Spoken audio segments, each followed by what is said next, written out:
Is Merck stock a smart buy right now? Hi, welcome to Global Value, and in this video, we're going to dive deep into a fundamental analysis of Merck stock, ticker symbol MRK. We will use methods from Warren Buffett, one of the greatest investors of all time and a former Merck shareholder. We'll study the key numbers that Buffett values most, and then we'll figure out 3 different prices for Merck to really understand what it's worth in today's market. Stay with me till the end because our final fair value and rating might just surprise you. And there's more. I'll also share a special bonus that could be the deciding factor when adding Merck stock to your portfolio. So is Merck a great chance to make money? Let's find out together. Right now, Merck trades for $118.54 per share. The last year has been alright to the business. Their stock price is up 8%, but this underperforms the market. The S&P 500 is up nearly 20% over the same time.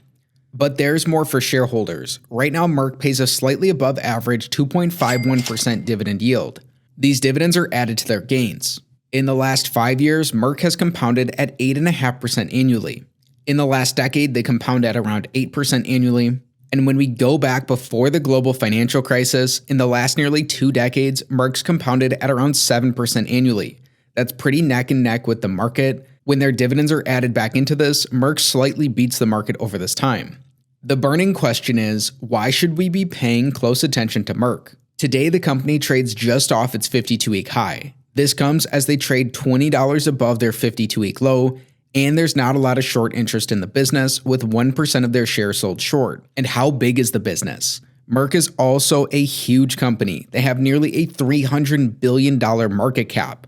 Plus, they use some debt, so they have a $325 billion enterprise value. What does Merck actually do? Merck makes pharmaceutical products to treat several conditions in a number of therapeutic areas, including cardiometabolic disease, cancer, and infections. Within cancer, the firm's immuno-oncology platform is growing as a major contributor to overall sales.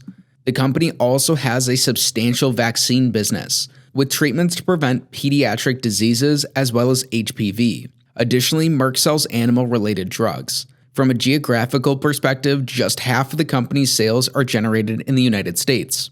Merck's transformed their business in the last several years. In 2021, they spun off Organon, ticker symbol OGN. This included their women's health, biosimilar, and established brands products. Then Merck, like some other pharmaceutical companies, went on an acquisition spree. They announced they'd acquire Acceleron Pharma for $11.5 billion in September of 2021. Then in April of 2023, they announced they'd acquire Prometheus Biosciences for $10.8 billion. Just recently, in January of 2024, the company announced it's acquiring Harpoon Therapeutics for $680 million. Now with that understanding, let's dive deep into the numbers that Warren Buffett cares about. This step-by-step checklist-style approach reverse engineers how Warren Buffett would look at a company's numbers. It gives you one of the best shots of finding undervalued, high-quality stocks that can beat the market and make you a lot of money in the process. Getting started with metric number 1, we want their average returns on capital to be above 14%. This takes all the money that's invested into the business and tells us how profitable Merck is. A normal business earns around 7% returns on capital. When we look for a benchmark that's double this, we can build in margin of safety based on the quality of the company. Over the long run, most stock returns are around their return on capital numbers. Unlike some other pharmaceutical companies, Merck saw a slowdown in their sales in 2020. Even then, their numbers were still above average. In these other years, the business fared even better. They ended 2022 with just under 26% returns on capital, and when they're averaged out in their last 5 years, Merck earns 19% returns. That's nearly 3 times better than a normal company, and it's 2.5 times our benchmark. This is a huge check on metric number 1. We want sales, earnings, and free cash flow growth in our second metric. Simply put, it's harder to make mistakes investing into a growing, high-quality business that earns high returns on capital. In this time, despite their spin-off, Merck grew their sales by 40%. However, the company's earnings are down by 26% today in their last 12 months compared to where they were at in 2018. This comes from the company's R&D expenses jumping up to $24 billion, which is nearly double where it's been at in any of these other years. Merck's aggressively reinvesting into their drug pipeline, both organically and through these acquisitions. Most importantly, the company's free cash flows have grown by 58%. We'll explain why that's good for the business in just a moment. With these higher R&D expenses, their net incomes are down. We might be being a little harsh on Merck, but it's an X on metric number 2. In metric number 3, we're looking at the company from the view of an individual shareholder. We want their earnings per share to be growing. That was the case from 2018 until 2022. Their EPS more than doubled. But in their last 12 months, because of their R&D spend, their earnings per share are down. They brought in just $1.80 per share. Even as Merck bought back 5% of their shares, it doesn't outpace their earnings decline. This is another X on metric number 3. How will the business perform in the second half of our analysis? Metric number 4, we want to see something similar but even more important. We want free cash flow per share growth. This is because free cash flows are the lifeblood of any business. Ultimately, it's how most businesses, including Merck, end up being valued. In this time, Merck has grown their free cash flows per share. They increased these from $3.12 in 2018 to $5.81 at the end of 2022. In their last 12 months, they brought in $5.19. That's strong growth across the board for a check on metric number 4. So far, things are split evenly. We have 2 checks and 2 X's. Before we look at the company's debt and figure out what they may be worth, why don't we check in on our bonus? Right now, Merck pays an above-average 2.51% dividend yield. They've also grown their dividends each year since 2012. But is this safe and can this keep growing in the future? That's what we want to figure out with our bonus. We want their dividends to be covered by their free cash flows. As a general trend, Merck has grown their dividends and their free cash flows pretty steadily, with 2020 being the exception. They cover their dividend payments using their free cash flows today, which is what we want to see. This is a check on our bonus. Merck may continue to grow their dividends into the future, and they're halfway there to becoming a dividend aristocrat. We'll see if they can keep their dividend growth up for 25 years in a row. Great businesses are able to grow and earn high returns on capital without using a lot of debt. In fact, in recessions, it's businesses with too much debt that can have the biggest losses and even go bankrupt.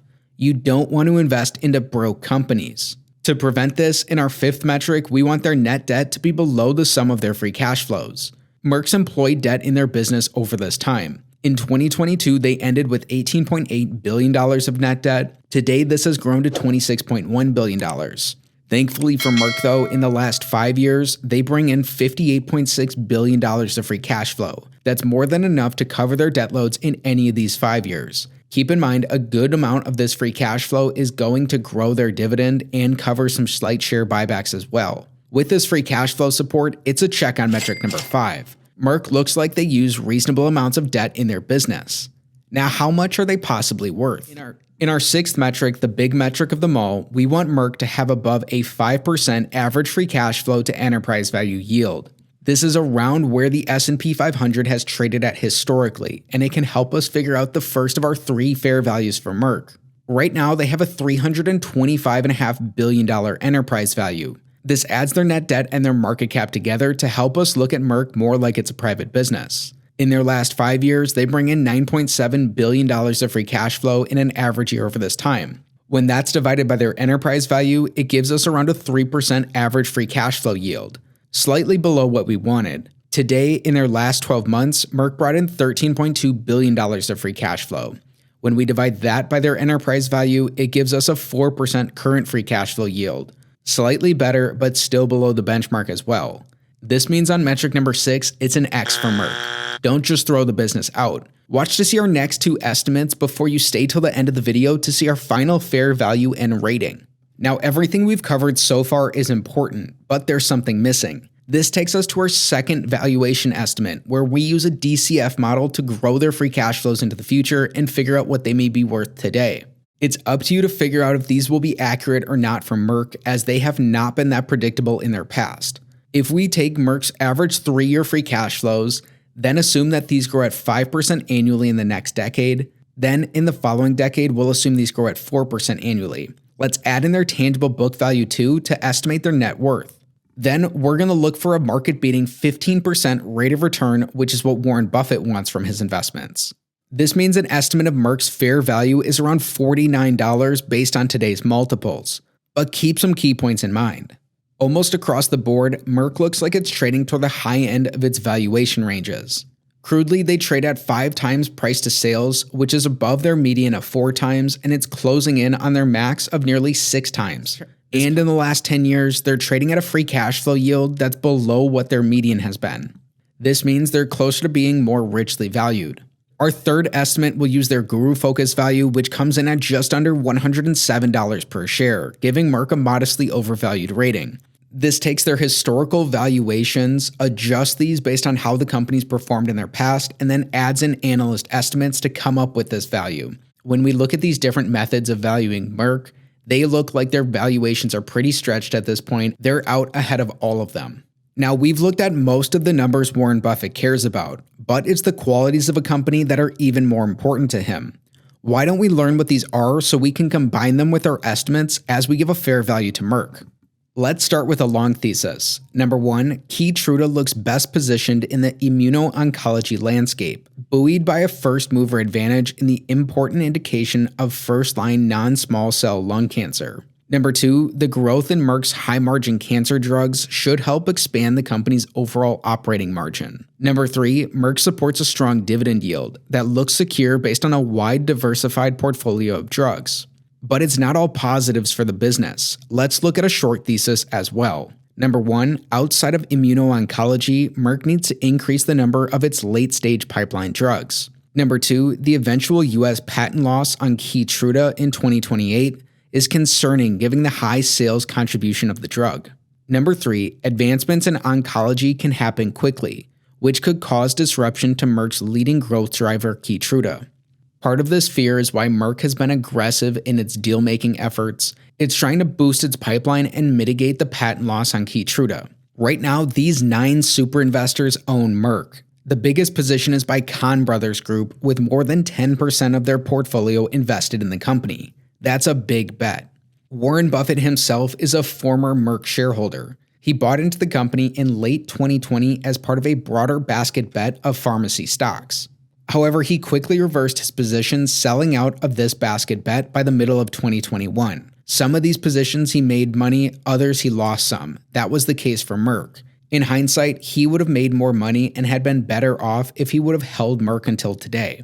Now, so far in our fundamental analysis of Merck & Co. stock ticker MRK, we learned they go 3 for 6 on our Select 6 analysis. This comes as the company is aggressively spending on R&D, which has hit their earnings, but they've still grown their sales and their free cash flows, and they earn high returns on capital. They also use reasonable amounts of debt, but it doesn't look like they trade very attractively compared to their free cash flows. This analysis is not financial advice. It's not a buy or sell recommendation of any security. Use common sense and do what's right for you personally. When we combine Merck's business qualities and our 3 estimates, today, their fair value comes in around $75. Even though this number is a range, it's way down from their current stock price and the street target price. This gives Merck an overvalued rating.